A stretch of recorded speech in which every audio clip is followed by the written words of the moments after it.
Pikuku Baduy.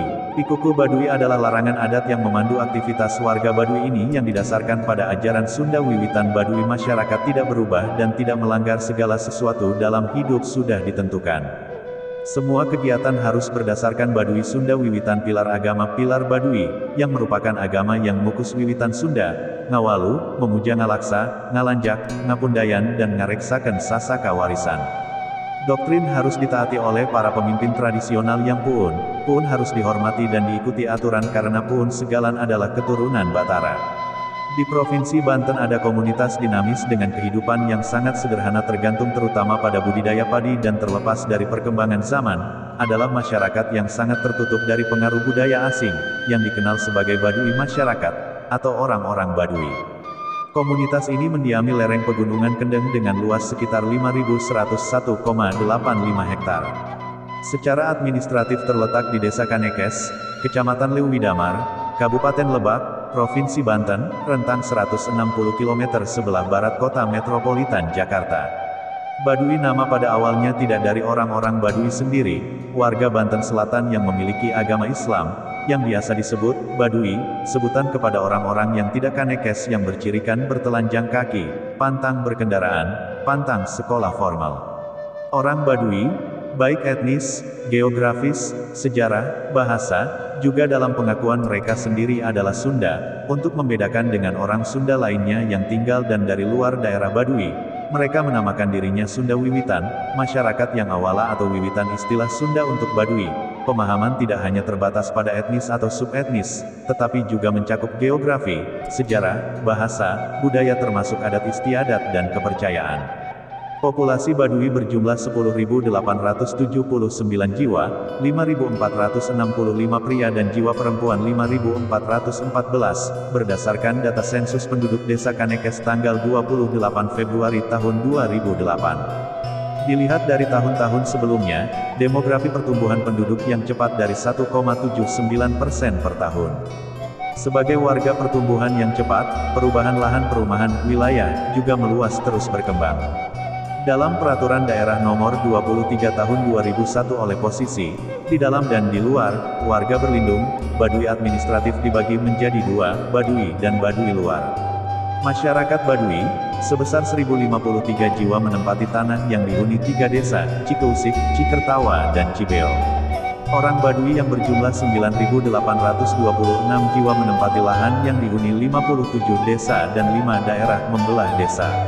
Pada tahun sebelumnya, 2003 Baduy luar diketahui bahwa hanya memiliki 45 desa dan 6 adegan. Struktur pemerintahan Baduy dibagi menjadi 3 kelompok, yaitu Tangtu, Panamping dan Dangka. Namun demikian, pengelompokan sering digunakan oleh masyarakat umum hanya 2, yaitu Baduy, setara dengan Tangtu, dan urusan Baduy, setara dengan Panamping dan Dangka.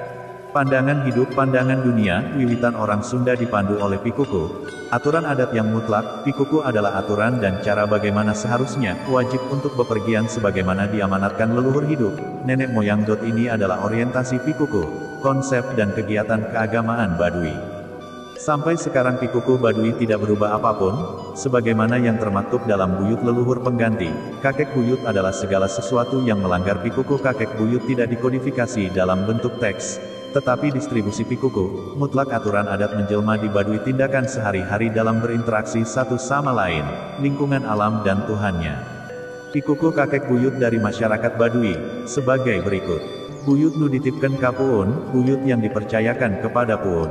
Nagara Satelung Puluh Teluh 33 negara, bangsawan Sawidak 5, Sungai 65, Pancar Salawe Nagara Tengah 25 negara.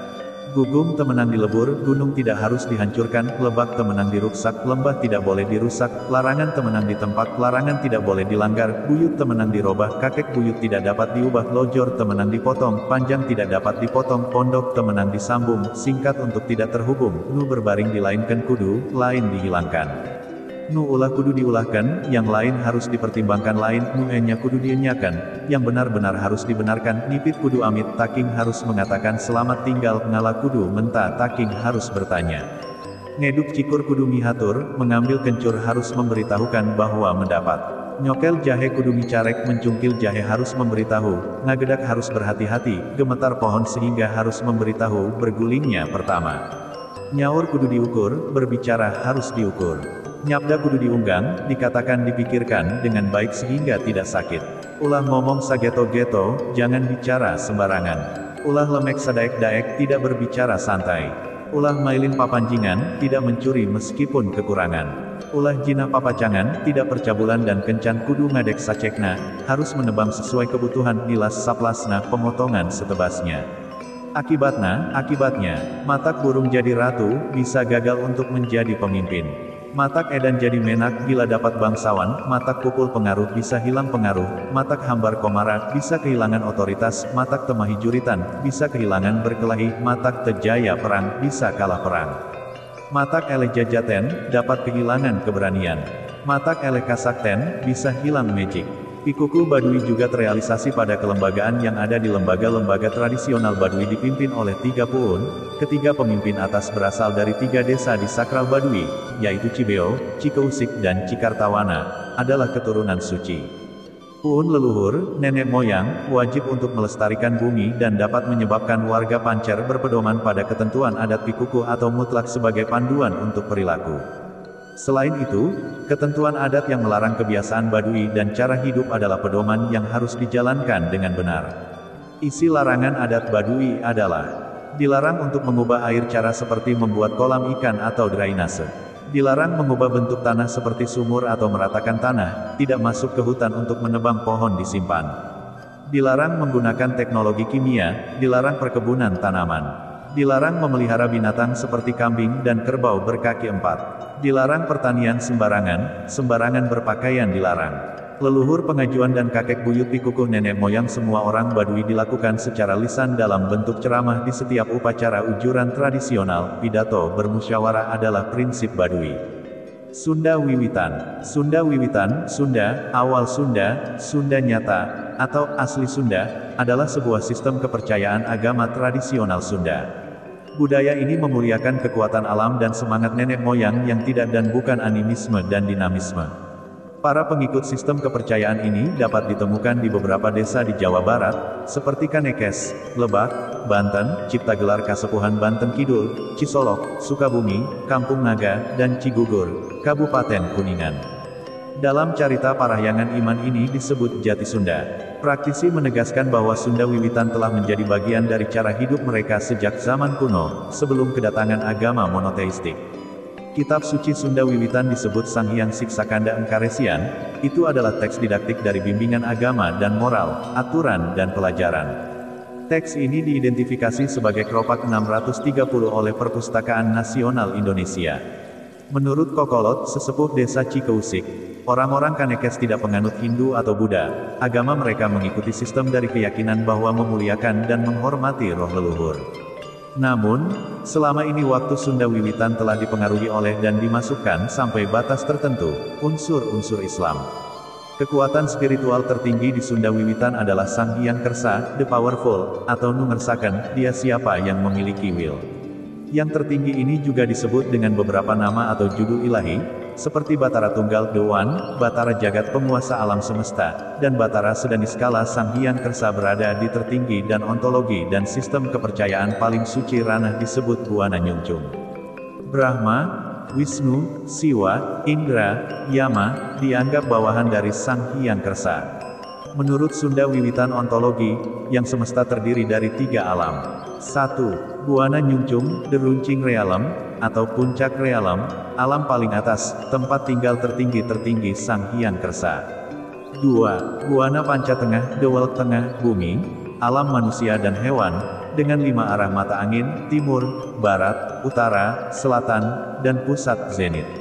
3. Buana Larang, The Forbidden Dunia, neraka, alam setan dan roh rendah, alam paling bawah.